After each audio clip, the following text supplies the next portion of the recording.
Have you ever gotten a call from an unknown number only to be greeted with the question, "Can you hear me?" Well, you might have been targeted with a Say Yes phone scam. I'm the CyberGuy. You can follow me at cyberguy.com for a lot of these kind of tech updates. And while you're there, sign up for my free newsletter. The Say Yes phone scam involves clever con artists attempting to deceive you into uttering the word yes during a conversation. They might ask a seemingly innocuous question like, "Hey, can you hear me?" Or something more specific like, "Is this?" And then they fill in your name. But little do you know, your yes response is being recorded. Once the scammers have your recorded yes, they can then use it for malicious purposes. They might even try to authorize charges of your credit card or phone bill, sign you up for paid programs, or worse, impersonate you. If you've encountered this scam before, no need to panic. While it's a cause for concern, your voice being recorded doesn't guarantee immediate harm. Just be cautious and keep an eye out for your financial statements as they come in.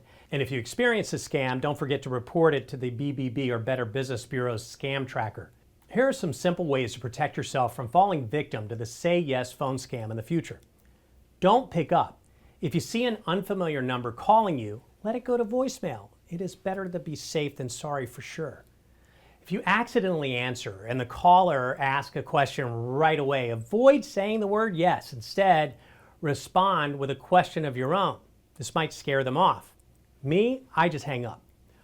Also, consider using a removal service to monitor and remove your personal information from the internet. While this is not foolproof, it can provide added protection. To see my tips and the best picks for removing yourself from the internet, go to cyberguy.com/delete.